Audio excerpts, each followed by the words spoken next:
Welcome to Your Creative Chord podcast, where host Jenny Leigh Hodgins, author and educator, shares unique insights dedicated to empowering your creative flow and inspired living. Through solo reflections and dialogues with creators and wellness experts, Jenny Leigh shares holistic wisdom influenced by her Buddhist practice, alongside poetic insights and practical strategies for living authentically. This podcast helps you overcome challenges and unlock your full creative potential.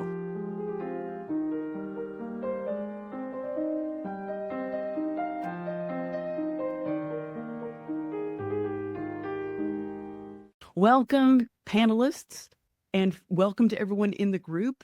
I'm Jenny Leigh Hodgins. I'm a pianist, an author, music educator, and creative empowerment coach with over 30 years of experience.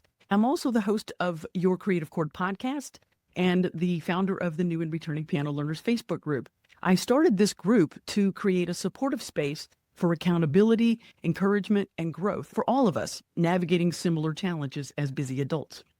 I'm excited to be hosting today's piano panel event because I believe in the power of collaboration and learning from different perspectives.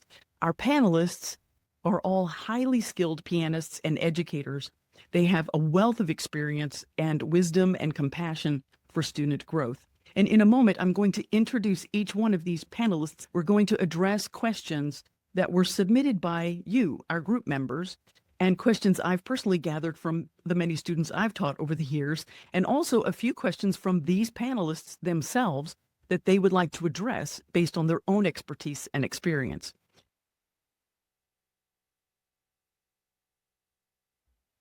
So let's get started. Juan Cabeza Hernandez is a pianist, pedagogue, and composer based in Madrid. He specializes in teaching elementary and intermediate piano students, blending research-driven pedagogy with creativity. Juan shares his teaching insights and repertoire ideas through his blog, and he is the author of pedagogical works such as Piano Train Trips and Diversions. David Holter has a BA in music composition from Middlebury College, a certificate in injury-preventive keyboard technique. It's called the Lister Sync method from Salem College, and a master's degree in piano performance and pedagogy from Salem College. He's passionate about training a strong feel of the keyboard. Maria Lopez is a pianist, educator, and researcher with an international career in the United Kingdom, Portugal, and Finland. She holds a bachelor's in piano, a master's in music education, and RSM teaching diplomas, and is currently pursuing a PhD in piano education. As the author of various articles, books, and pedagogical resources for pianists, Maria continuously seeks to make fruitful contributions to piano pedagogy and performance. And Leah Murphy's piano journey was full of gaps and struggles. Returning to the piano as an adult, it took her years to understand why traditional teaching methods are often unhelpful to adult students and what to do instead. Now, Leah's mission is to empower others with her hard-won knowledge. And next we have Lorraine Robinson, the painless piano coach. After nearly losing her ability to play piano due to extreme pain in her hands and arms, Lorraine Robinson found a mentor who helped her release tension and work with her body instead. This sparked her mission to empower fellow pianists with the same advanced techniques, showing them, how to avoid and alleviate repetitive motion-based injuries. Next, we have Suzanne Gilmore, combining her unique background with a passion for piano to offer a fresh perspective on learning. She specializes in music learning theory. Her insights, shaped by her personal experiences and deep connection to music, inspire learners to embrace creativity, discipline, and joy in their learning of the piano and making the piano accessible and meaningful for everyone. Now that we've introduced all the panelists, let's get started. Today, we're going to cover topics such as staying motivated or getting motivated, overcoming challenges, nurturing your creativity at the piano, refining technique, sight reading, and other things. Here's the first question. How can new or returning learners stay motivated when facing challenges? Leah, could you answer? Yeah, I think motivation is so important, but the first thing to understand about motivation is it will let you down. When we start something new, we feel very motivated in the first days, the first weeks, and then it tapers off. My advice is to not rely on motivation at all, to really think about what it is you want to achieve and think about what the process is that you need to put in place in order to achieve that, and then try and build a habit. And don't let that habit rely on whether you feel like doing something on a particular day. Now, my particular trick to get myself to practice when I don't feel like it is to break it down to the tiniest action that I can come up with. And usually that's just a question of getting my bottom onto the piano stool. And what I do is I sit at the piano and I tell myself that if I do 1 minute of piano practice, and if after that I really don't feel like doing any more, I can do something else. But usually what happens is once I'm there and I'm started, the interest kicks in and I find something to do. So don't rely on motivation, but look for a very tiny way to get started. Lorraine, would you like to respond? Yeah, so what I found really helpful is remembering your why, literally keeping that in view. How can you do that?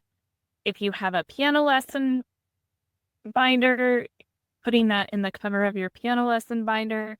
If you just have a page that sits on your piano, what is your why? The result that you eventually want to get to that will keep you going, even if you aren't looking forward to today's task. I love that. Maria, did you want to respond? I think for returning students, the challenge often lies in rekindling with your connection to the instrument. And when you're returning to the piano, it's a wonderful opportunity to reflect on previous experiences and explore new areas that might have been overlooked in the past, and maybe even experiment with new styles and a new set of skills. I think that motivation is often a blend of curiosity, purpose, and also the joy of progress. For new and returning students, it's essential to connect with why you want to play the piano, whether it's the emotional satisfaction of creating music or the thrill of mastering a challenge, or just the simple joy of self-expression. So it's equally important also to find a balance between discipline and also joy. Surround yourself with inspiration, listen to music that moves you, collaborate with other musicians, or explore new genres. And think that motivation isn't static, it needs to be nurtured. Oh my gosh, I'm already inspired by all of you.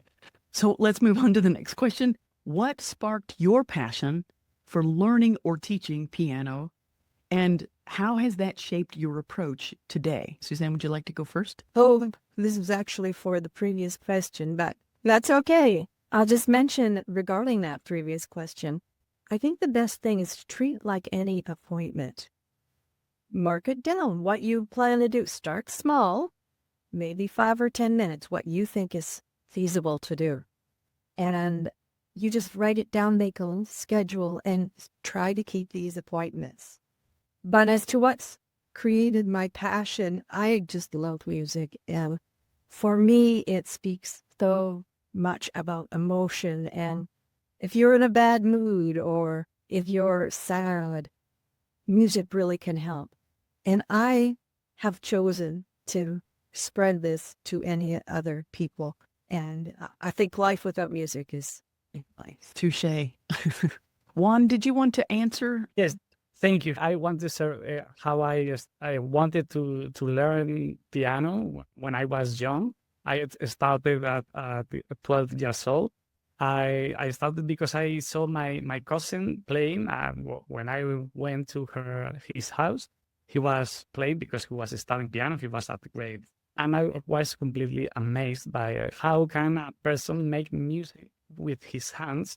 And that really fascinated me. And I always remembered the way I started to wanted to start piano, because I know some students don't want to start, or they don't know if they want or not because their parents want them to start piano. And I wanted to make that connection with my cousin, seeing my cousin playing. I want to make this connection with these students. And the important thing is there is the music and there is the student. And we have to connect the music into the student. I always have in mind how I fell in love with piano, seeing how my cousin play and practice piano. That's beautiful. David? I think it's really interesting to think back to our childhood and what sort of musical memories stand out. I was just thinking about this earlier today because today is when I think it's 6 or 7 planets are all lining up and so many of them are visible. It's a very rare event.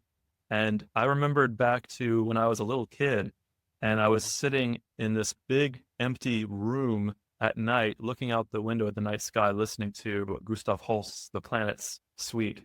And I think that's when my love for music was really sparked. That's just a very strong memory. Hearing that the piano is like, it's basically the orchestra and one instrument. Maybe I could create something that sounds remotely like that. So I just dove in, and then eventually I got injured from overplaying with a lot of tension. And my professor helped retrain me step by step.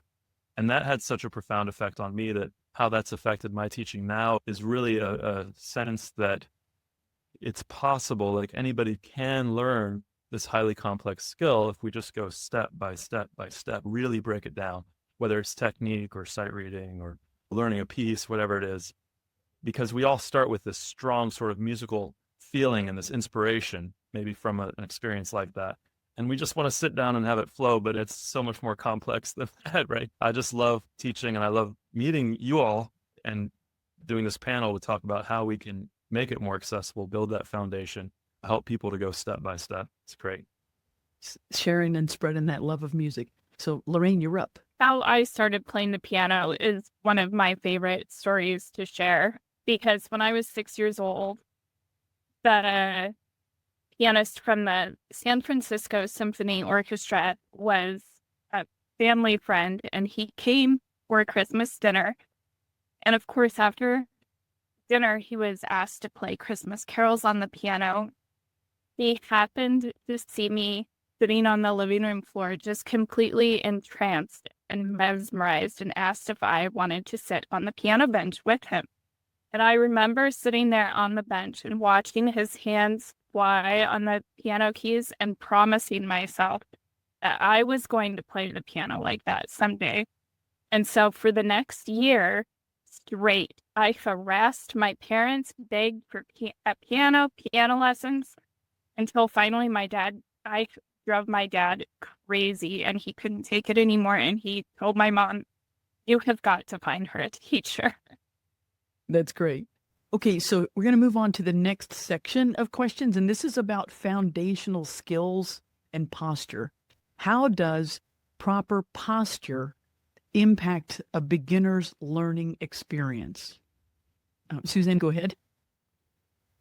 Okay, a lot of piano beginners might say, oh, I can only play for a few minutes because my wrists start to hurt or my back starts to hurt. So yes, posture is important. That keeps you from slouching and putting tension, but also how you use your whole instrument. It's not just your fingers or your arm. It's actually a gymnastic exercise. Love that. Good answer. Lorraine, can you answer? So not only is posture just your physical posture, but your posture affects how you feel, whether it contributes to whether you feel happy or sad, energetic or malaise. Having correct posture contributes to your mindset that you're ready, you're capable, and you're enjoying the experience. In addition to the physical aspect, if your posture creates pain, you're certainly not going to want to recreate that experience either. Can anyone share one quick practical tip for maintaining painless posture during practice sessions? David, go ahead. You can go first. I like this concept that I learned from my teacher, Barbara Lister-Sink. And a lot of her work is actually based on a lot of principles of the Alexander technique. Well, I recommend Alexander technique if anybody really wants to develop a more easeful posture. One of the things that she taught me is to imagine that the head is like a helium balloon. And so there's a sense of up And I like also to think of the spine as like the ribbon coming down from the balloon. So there's a sense of up, but it's not, a balloon doesn't force itself up. It just has a sense of up. So it's not a forced uprightness, but there's a feeling of lengthening through the spine, basically. That's helpful. I think Leah had her hand up. One thing I've seen a lot, particularly in adults when they play, is that they become very rigid and still, and everything is rigid except for the fingers. We always tell people to relax and to release tension, but it's quite difficult to think of releasing tension as relaxing when you're playing. But actually the opposite of tension is not relaxation, it's movement. So if you're at the piano, try and make sure that you're not becoming too static. I always ask my students to think of those things you see outside at garages that are kind of filled with air and they flap around the place. They're always moving. So think of your body like that a little bit and just keep a little bit of movement. Again, I think it comes back to the Alexander technique as well, talks about that, just micro movements, and that sort of releases tension as you go. So that's my chop and sword. Very good. Lorraine, did you want to add to that? Yeah, something else would be making sure that your seat is well balanced on the piano bench, that you're not too close to the edge, not too far back. Your ideal placement on the piano bench lets you have freedom to reach both ends of the keyboard without straining, without creating shoulder tension. It gives your upper body strength to assist in playing, like Suzanne had mentioned. It's not just your fingers, it's your full arm and upper body, and then you can connect effectively with your instrument. Thank you. Maria? There's this idea that I like to transmit to students, which is the fulcrum point. So the fulcrum point is the point of where energy is released or where it sustains the rotation. And I like to think that our arm and our fingers and our hands have various fulcrum points. And if we think of them individually, it might help us kind of control where the tension is coming from and be able to release the tension from that point. So if our finger is tense, maybe if we think of that fulcrum and the knuckle, maybe we can release all of the tension of the finger. If our tip is tense, maybe if we think of the fulcrum right on that spot of the finger, at fulcrum point, Taubman approach is quite interesting as well. Yes, thank you. Okay, what's the best way for beginners or returning learners to approach foundational skills like finger strength, dexterity, and hand positioning? Go ahead, Lorraine. This is one of my favorite topics, developing that finger strength when you know how to utilize your larger body and the larger muscles to do the heavy lifting of creating sound and save your smaller muscles for the finer jobs of tone and colorizing and vocalization. Dexterity is also greatly influenced by overall body relaxation. It's extremely difficult, if not impossible, to effectively relax your hands and fingers if, for instance, your shoulders are tense. So knowing how to relax those larger muscles is really important, and one of the basics that I approach first before really diving into the finer points of finger strength and dexterity. Lovely. So we've covered kind of how did you get motivated? How would you motivate others? How do new and returning learners deal with challenges, keep going forward? How do they deal, or what are the best ways to have correct posture? All these ideas we've kind of covered. And now we're going to move more into the creativity and musical expression part of learning the piano. What strategies can nurture creativity in piano students? And how does improvisation support that growth? Juan, go for it. I used to think improvisation was a gift for some people. I mean, people that can improvise and people who can't improvise. Like me, I couldn't improvise at the beginning. But then I realized that everyone can improvise. And from the very beginning, in the first lesson, I improvised with my students in every single lesson. And when I discovered improvisation, I made a segment in my lesson always from improvisation. But suddenly I spread the improvisation to all the segments of my lessons. So yeah, I use improvisation in my performing pieces with my students, in the technical exercises, the breathing, in aviation, in oral tests, also in rhythmic section. And I work on creativity on every single part of the lesson. And you know that I don't only teach improvisation in a few minutes, but in all the parts of the lesson. How do you feel that improvisation is supporting the students' piano growth or skills? Yes, improvisation is the basic for express themselves, to work their creativity.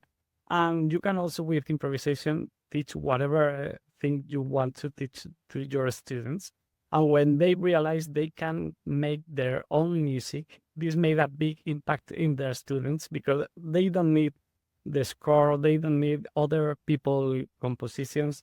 They can make music by themselves in every moment they want. It is very motivating for them because they can improvise and they can play piano at whatever time they want, because they have the music within, inside them. And then you can use improvisation to teach theory also, because you can improvise with all the elements in theory, and you can improvise with all the ingredients in the pieces. If you improvise with accompaniment pattern for the left hand and you make an improvisation, you are going to have a holistic learning process, because you are going to feel you are going to create with these aspects of music. Beautiful. Suzanne, did you want to add to that?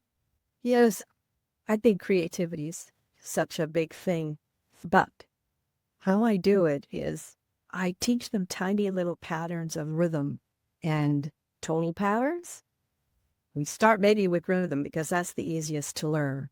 And even just having them do it on the piano, maybe a 4-measure pattern on one key, it releases all of these problems where you feel inhibited. Or another fun thing we do is just anywhere. You could just randomly go over your whole keys. Now, taking these patterns and putting them together and understanding what they are really helps your creativity as well. You feel more confident with it. Love that. So let me just streamline this a little bit. Let's do this rapid fire thing, and we'll start with Leah. What's your number one tip for sparking creativity in your piano practice or lessons for the students? Yeah, I trained as a music therapist, and improvisation is a very large part of music therapy. So I remember when we started tackling that, it was kind of terrifying, because we think of improvisation as free for all. We can do anything, but actually it's much more helpful to restrict what you do, just as Suzanne was saying, to limit to one rhythm. Or often I ask people to just play on the black notes, to pick 2 notes and play them all over the piano, but to restrict themselves in some way. And how that can help with creativity is you can develop a student's understanding of harmony, which underlies a lot of improvisation, knowing your primary chords in different keys, and then you can improvise over that. It really helps you to develop and build confidence and feel freer on the piano when you have that foundation. Very inspiring too. David, you want to go next? Yeah, just along the lines of musical patterns, etc. I love teaching piano technique specifically, but scales, chords, arpeggios, these are patterns, right? So it's really useful when teaching a student a scale, for example, is to not have them just always go through the motions of exactly the same thing, which there's something to that, right? It builds reliability, but also just have them improvise using scalar patterns in that key, for example. So I think with technique, especially where our goal is to use only the tension that's necessary, not have a lot of unnecessary muscle tension, this improvisation gives them freedom to go at their own pace, to get louder, softer. And so they're really in touch with their own body and kind of listening, what does my body want to play right now? Instead of just going through this kind of rote mechanical thing that can create tension, right? That really puts a twist on the perspective of playing scales. Because a lot of people complain of boredom with things like that, but you're throwing in a way that really, again, connects them to their own self-expression. That's great. Did you want to jump in there, Maria? Yeah, I know that it's important to have this kind of theoretical knowledge behind improvisation, but we can't really expect it from beginners. And I think it might be a bit daunting for returning students as well.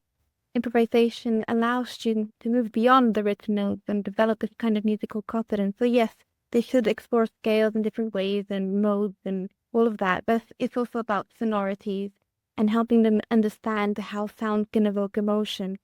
And strategies like experimenting with melodies, connecting music to personal experiences, or even asking open-ended questions to kind of build this mindset can be one of the ways we can improvise. But by combining improvisation, ear playing, sight reading, and much more, can really allow the students to connect deeply with the piano and develop this kind of creative musicianship. Thank you. And that touched on the creativity and improvisation, things like that. But the question now is, how do you encourage students to bring their personal style and creativity into their playing? Juan? Yes, I encourage my students to play the pieces they are working with. Creativity and improvisation is not about playing a lot of notes and making very difficult things. Maybe you can play the tonic, only the resting tone, in different rhythms, and this is just improvisation. And you can make this in the pieces they are playing. They can also change the pieces they are playing and the articulation of the piece. You don't need to play the way Mozart wrote it. It's great to play, but I always encourage the students to think how do that sonata sounds if you change the articulation the composer wrote and make another choice. So why can we explore the pieces we are playing and play in a different way and change meters, change articulation, change tempo, change the expression, and I encourage to change everything they want to change and explore every single piece they are playing. Leading into their own interpretation, their own self-expression of whatever it is, not just the historical and the composer's interpretation. Lorraine, did you want to add something? Kind of going back to the improvising and composing a little bit, just asking them what sounds they hear every day in their life and what inspires them. So I do work with a specific improvising and composing segment with my students. And so, many of them are inspired by the train that goes by their house every day, or their beautiful little kitty cat, or, they love horses and the rhythm of the horses' hoofbeats running in the arena. And so bringing that specific creativity, even if two students are writing a song about, they each have a kitty cat that they're writing a song about, it's going to end up being completely different because they'll interpret their cat purring differently than the other student. Well, it makes it really fun and exciting to see how their minds work and how they bring that in. Using their real life experiences and pulling that into their creative expression. Love that. David, you want to respond? Sure. So along the train of thought of scales, I love having my students encouraging them the best I can to sing at the piano, because that is their own personal style. And a lot of people, they may say, well, I don't sing. But, privately in their own life, they might be humming this or that or singing in the shower or whatever. Most students eventually, they will start to sing a little bit. And so, for example, along the lines of scales, if they're just playing C major scale, it's nice to have them actually,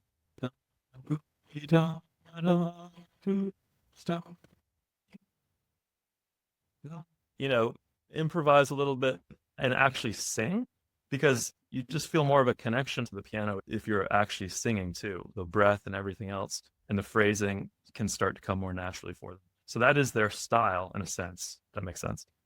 100%. Suzanne, did you want to chime in? Yes, actually, that's part of what I do in the lessons with my students.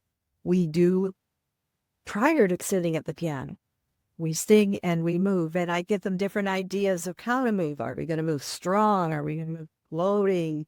And all of these ideas of how to move, all these questions, work with rhythm, first of all, work with creating that tonal space so you know when you're in your tonic and in your dominant. I know it's a technical term. But all the actions that they're doing and singing at the same time, we can put it on the piano. I'll say to them, now, does that really sound like a bird if you're playing deep down there in the end of the piano? So it is movement And I agree with David. Singing is very important. Beautiful. Love these answers. Here's the next one. We're going to talk about technical and practice development. How can technical skills be developed in a way that promotes healthy technique while encouraging musical expression? Lorraine?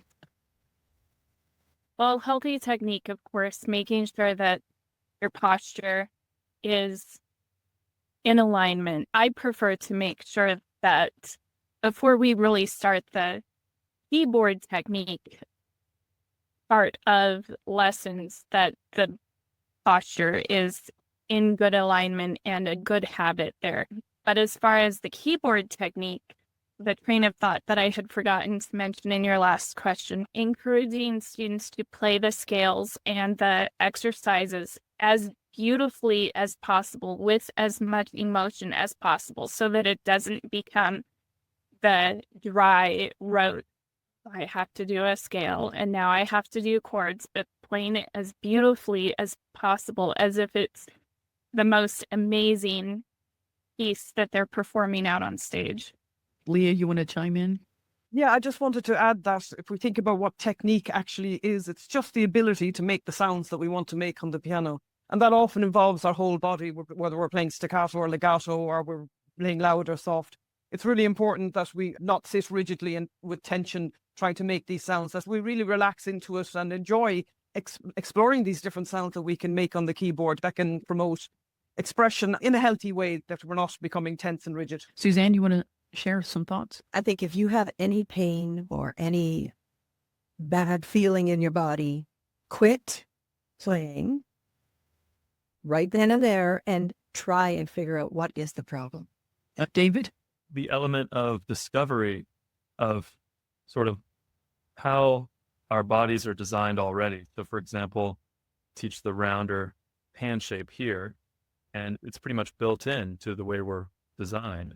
And so having the student explore their own natural hand arch, for example, explore sort of just the feeling of gravity, just letting go into gravity with the arms. And then we can start to combine these elements, of how we're designed with how the piano is designed, just show them how quickly that hammer hits the string. So we really don't need to press continuously, because there it is. It's the blink of an eye. These little elements that they can start to just explore and have a sense of, wow, these bones, how beautifully they're curved, and draw the hand, that sort of thing, can help to make technique training more fun.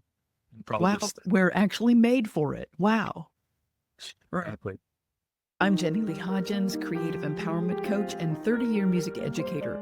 I've distilled common piano challenges into a clear guide to help you start or return to piano with confidence. If you or someone you know is interested in learning piano, Start Piano, What You Need for Successful Learning is an invaluable guide. This book covers everything from choosing the right keyboard and finding a great teacher to mastering effective practice techniques. It's perfect for new learners and those returning to the piano. Bulk orders of Start Piano can equip aspiring musicians and educators alike with valuable tools for success. Build a solid foundation for steady musical progress. Get Start Piano, What You Need for Successful Learning at yourcreativechord.com/books.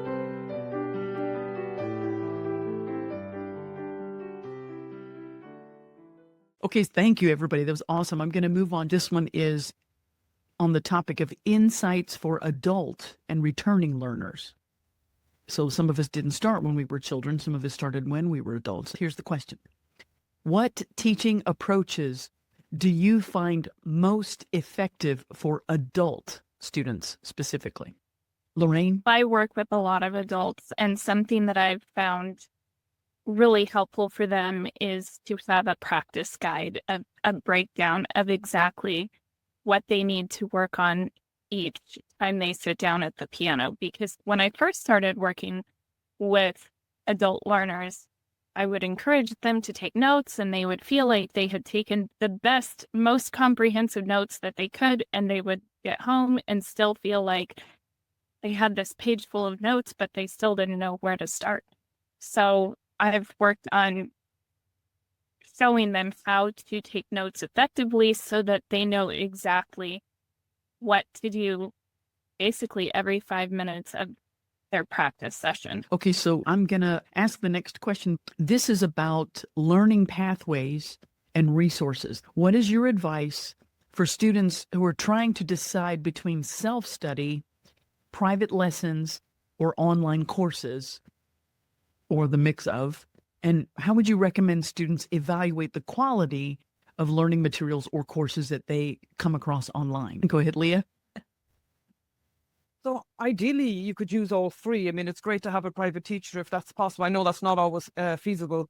If you do have a private teacher, that's maybe an hour of your week, and the rest of your time you're left to your own devices, really. And the teacher can only cover so much in a lesson. So being able to access resources online, I mean, there's a wealth of stuff for free online. YouTube is a fantastic resource. There are lots of self-study courses. You can draw from different places and have those three strands work together, or only two of them. If you can't access a teacher, then you can combine online courses with self-study.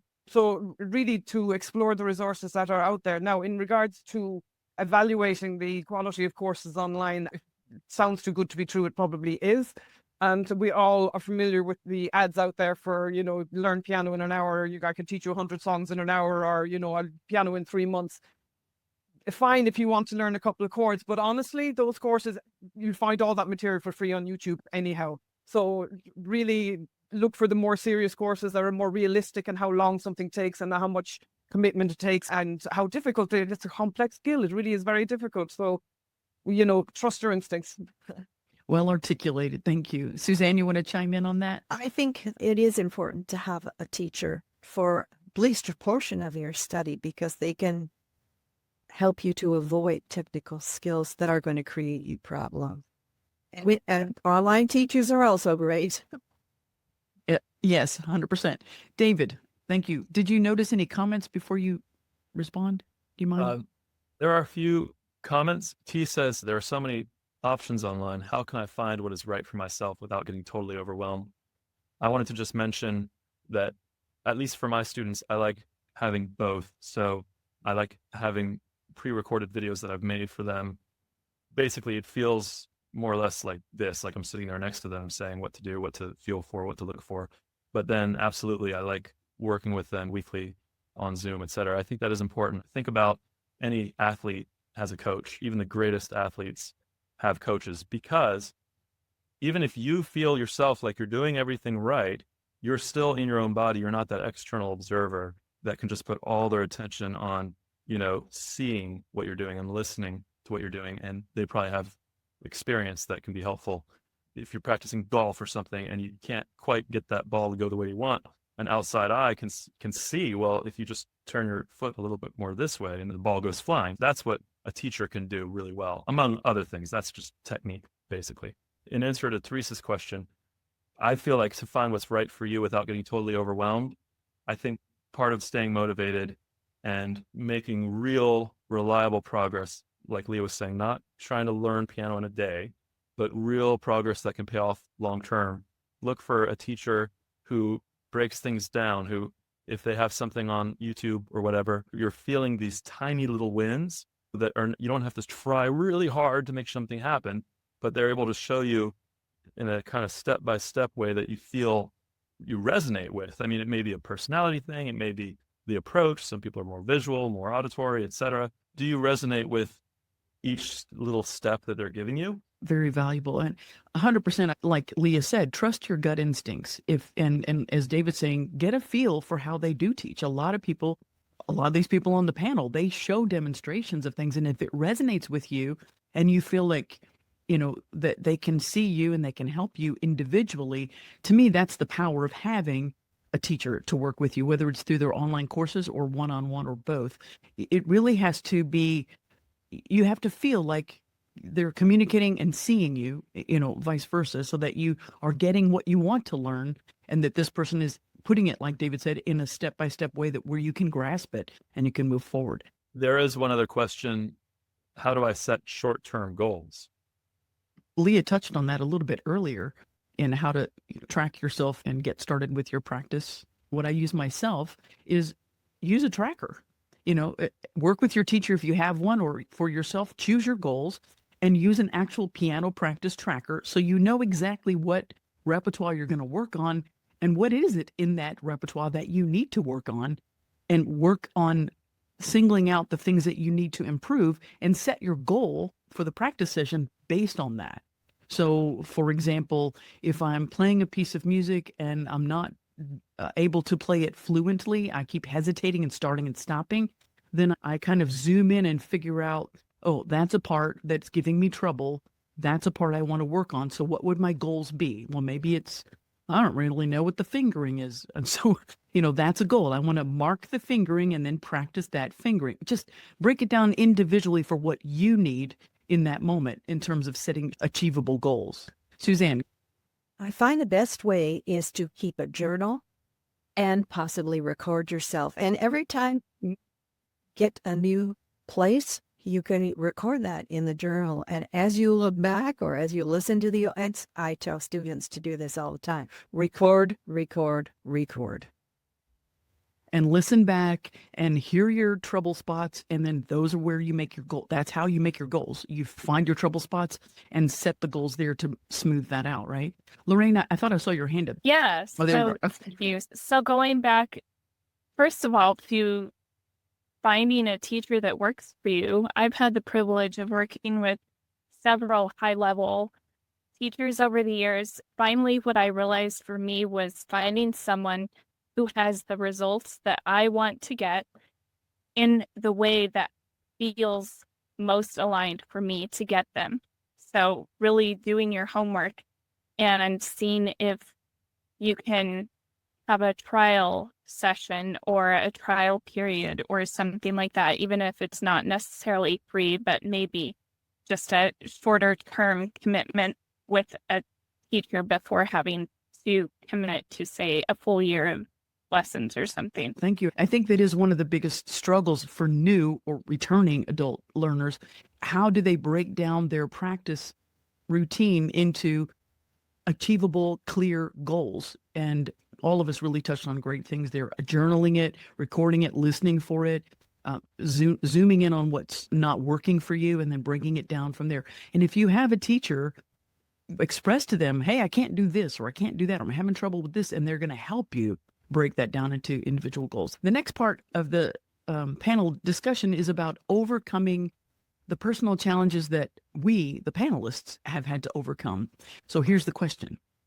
Can you share a personal story about overcoming a challenge in your piano or music journey? And how did that impact your approach to teaching others or playing the piano yourself? I bet you all want to answer that question because we've all been there, done that, right? Leah, go ahead. Yeah, sure. I'm laughing because it's not a question of I have overcome a challenge. My entire piano career is overcoming challenges. And I think that's probably true for everybody, really. We achieve one goal and we just move on to the next because there's always something else that we want to achieve. As you touched on when you were introducing us, I didn't have the typical start piano as a child and continue all the way through, get your college degree and start teaching. I did do piano as a child, and then there was a gap from about the age of 14 to about the age of 34, where I did not even have access to a piano, but the love of it was always there.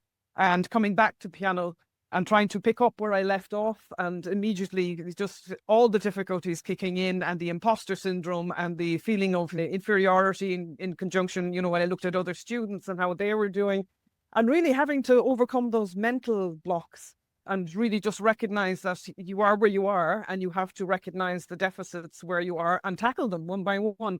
And really finding the resources to help me do that. And that's an ongoing thing. And that's my passion, is to share that with other people. And then my teaching is all about helping people recognize where they are and recognize what they need to do to move forward, and really get over that idea that everybody else is better than you. They really aren't. Everybody is, we're all in this journey together, struggling our way forward, but loving every minute of it.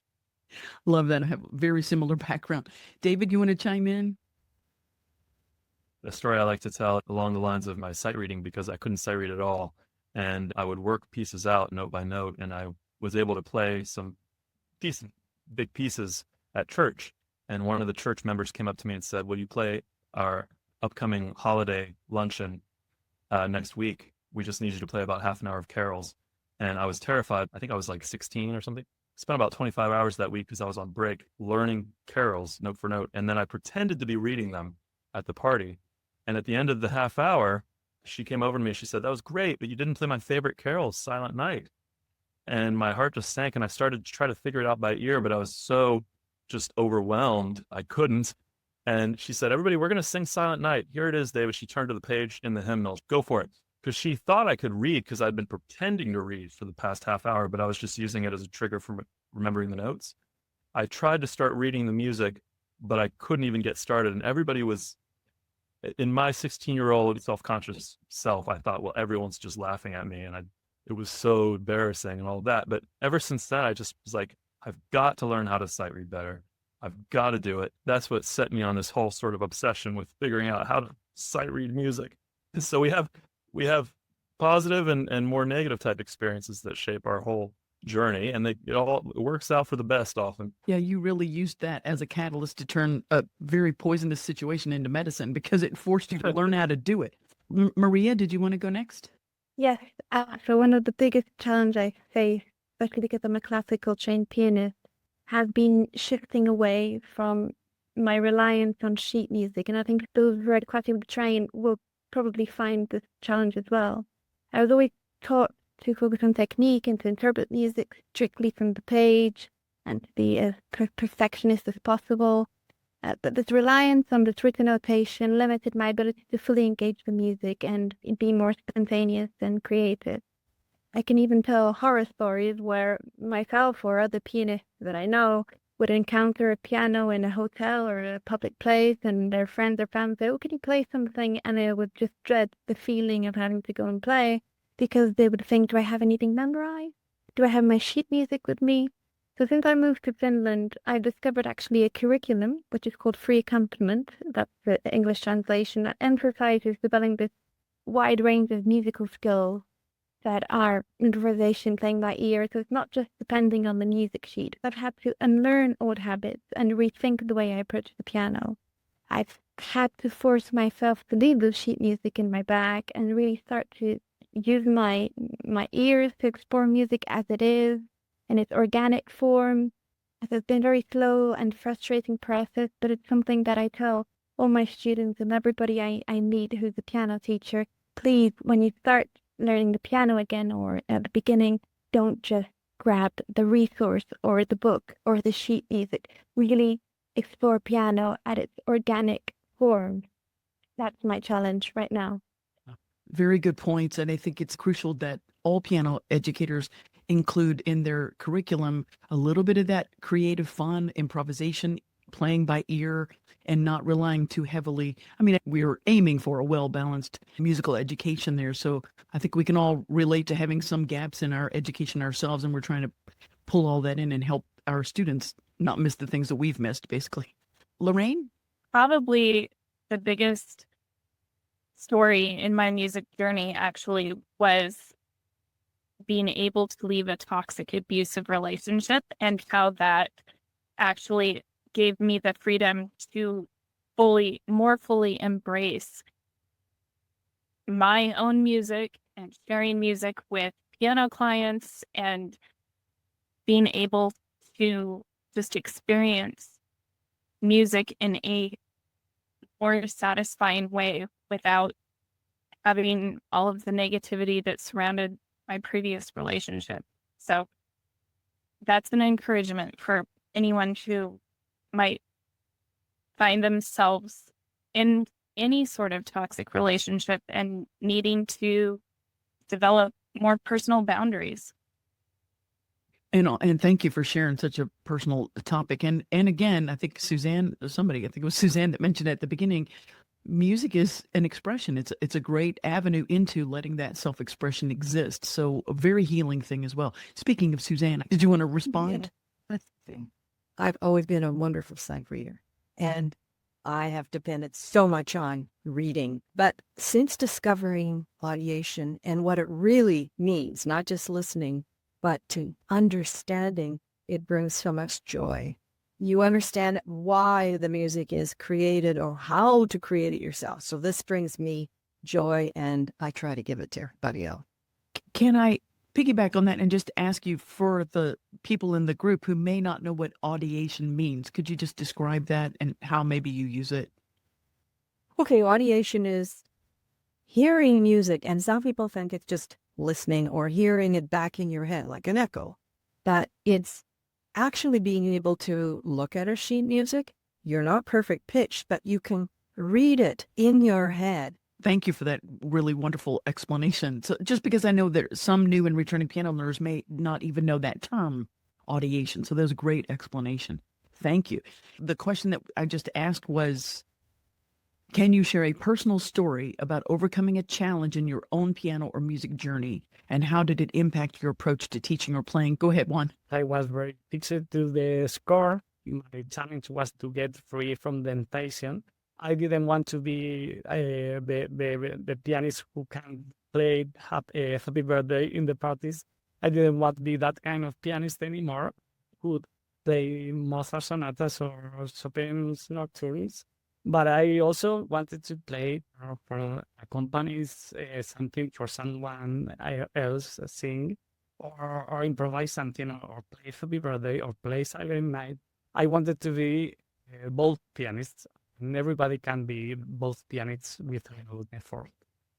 We've covered some really great points today, and I'm certain everyone got a lot of value out of it and found inspiration in our very honest, authentic answers and experiences. Someone in the chat of our live event here has asked, I want to be both kinds of pianists, like Juan had said when he was speaking. The commenter says, my training is only classical. What is the best way to get started into being the freer kind of pianist? Juan, would you like to tackle that? The Forrest Kinney is, for those who don't know, he has such incredible books about improvisation, and with very simple patterns, you can create very beautiful music using very simple guidelines. Everybody can improvise from the very beginning with very simple instructions and guidelines. He has a series of books about making piano accompaniments to songs and to make different versions of the same piece. These resources are incredible. I highly recommend the work of Forrest Kinney. Okay, if you want to go a little broader, how would you respond to the question, what is the best way to get started being a freer kind of pianist? I always encourage every student to create their own music based on the pieces they are playing, because the easiest way is to be inspired by the pieces you are playing in that particular moment. And it's very important for me to mix the patterns between the different pieces you are playing. Maybe you are playing a piece in 2/4 in G major and a piece in F minor in 6/8, and maybe to mix the patterns in one piece and play in the other piece. And this way you continue creating new music based on the music you are playing, but you are not playing the music is written, but you can use the patterns within the music you are playing and combine in very different ways. This is a way to start to be creative with and to improvise and to create your own music. Thank you. David, did you want to chime in there? Sure. I love that, Juan, because it's similar to how we learn language, right? From a young age. First, we hear the words, then we start speaking, and then later most people, we start reading more intensively. And so with reading music too, it's very helpful, of course, to just feel the keys and keep your eyes on the page. But I think first, it makes sense to actually look down at the keys, look at your hands, get comfortable with whatever technique is required, and improvise a little bit with it. Like take an idea from a Mozart piece that you're working on and just move it around different hand positions, etc., make something up with it. Just like we do with language when we're little kids, we get little snippets and then we start making our own combinations.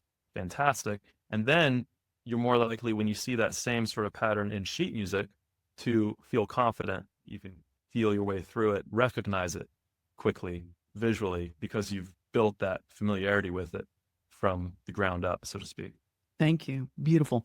Suzanne. Yeah, I just would suggest a real quick one would be to take a little 4-beat pattern that's different than the one you're playing and put it into the piece that you're playing. This is just a quickie. That's an outside of the box quickie. I like that. Okay, thank you, everybody. I'm going to jump back to the questions here. Jeff Davis says, how do I set short-term goals? We covered it a little bit. David, go ahead. One thing I love to do and teach is to just play through one section, like one line, for example, and then, like you mentioned, Jenny, go back to the most challenging spot of that one line. So that's a very short-term goal, just in terms of what could I do to polish the piece. But then I do encourage students to work on like a short-term piece, something they can learn in a week, for example. I think that's important for motivational purposes, not just a piece that's going to take months and months and that'll sound fantastic come the recital, but then you've missed out on all these great little shorter pieces that you could have learned as well. And it might feel like drudgery if you're not doing some short-term repertoire goals in between that or as you're doing that, right? Okay, so here's a question from Paula Coleman. How do we, as adult beginners, differentiate ourselves from a piano beginner? How do we know if we've become a player, not a beginner? I'm going to say, first of all, you are a player because you have begun. And so if we look at ourselves and we're all musicians, and like Leah said earlier, it's a never-ending lifelong game here. Once you learn piano, it never ends. We're constantly learning and we're constantly challenging new growth in wherever we are. So how do we know if we've become a player when we're a beginner? You're already there. High five to you. Lorraine? I totally agree with what you were just saying. Once you've begun, you are a pianist. You are already doing it. And I really love comparing playing the piano to a language. You learn to speak first and repeat what you hear. You know that you are becoming more of a player when you're able to get into the more creative phase of creating your own phrases as musical sentences versus just constantly regurgitating. Very good. Thank you. Leah, did you want to add to the discussion on that? Yeah, I just want to say it probably took me about 20 years of musical practice before I dared to call myself a musician. So I'm going to invite everybody out there to practice telling yourself you are a musician, and not to worry that if you call yourself a musician, everybody's going to expect things from you that you don't feel you can deliver. If you love music and you're involved in music, you're a musician. It doesn't matter what level you're playing at, but practice telling yourself that you are. Thank you. Maria? Not to discourage anybody, but my piano teacher from the United Kingdom, he was about 70-something, and he used to say, I haven't even mastered the piano yet. And that, I think beginners often focus simply on playing the right note. But as we progress, we kind of start to engage more deeply with the music itself, and we begin to hear beyond the written score, experiment with phrasing, pilling, and really bring our own interpretations into the piece. So in short, it's not really about how many notes we can play, but how we choose to express ourselves through these notes. That makes this transition between a beginner and maybe a more advanced pianist. Beautiful. Thank you. David, go ahead. If someone sits down and plays just the Twinkle, Twinkle, Little Star, just the melody with the right hand, but they're really there with it, and they've got their full attention on the sound, and they're expressing musically what they feel, I call them more of a musician in that moment than someone who in the other room is sitting down and playing all Mozart's variations on Twinkle Little Star, boom, boom, boom, boom, but they're kind of just going through the motions and not really expressing anything. It's the difference between being mechanical and in tune with your own creativity. Love that. Love that. I love everything you all are saying. There's another question here from Dan Mandel. Dan says, I would love to hear tips for how to increase left and right hand coordination. Dun, dun, dun. Lorraine, go ahead. Sure. So something that I recommend when you're trying to increase coordination, especially in your non-dominant hand, is to do daily household tasks or whatever you do with that non-dominant hand, picking up a glass of water and drinking. Maybe as you gain a little bit more dexterity, brushing your teeth, but in everything you do, recognize that trying to do things with your non-dominant hand naturally causes some tension because you're afraid of doing it wrong, or you're afraid of dropping something, you're holding the thing awkwardly compared to how you would with your dominant hand. So be aware as you're working on increasing that dexterity, that you are not increasing your tension and strain. Anything, just like when I mentioned earlier, if there's a trouble spot or something in the music piano skill that you're unable to do, like left hand skill or whatever, coordination between the two hands, practice it. Just very simple. Spend more time working on it. And depending on what your level is, as you get into early intermediate, late intermediate, Bach, inventions, sinfonias, they are really good for that. His writings are so meant for developing independent hands through the phrasing and through when you put in the hands together, all of it. So when you get to that level, start incorporating Bach. I would recommend that for sure. Use everyday activities to practice using your non-dominant hand. And my take is, when I apply that to the piano, okay, my left hand is not as coordinated, let's say, than my right hand here. So I'm going to devote attention and time to practice that and give it a little bit of work over time.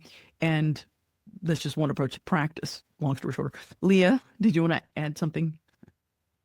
Yeah, one thing that can be really useful is to use your dominant hand as a scaffold for your non-dominant hands. The simplest example is a contrary motion scale. So what you can't necessarily do easily in your left hand on its own will flow quite nicely when your right hand is doing the same thing. So if you have an exercise you can play in your right hand, whatever combination of fingers, just have your left hand play along using exactly the same fingers. It's just doing a mirror.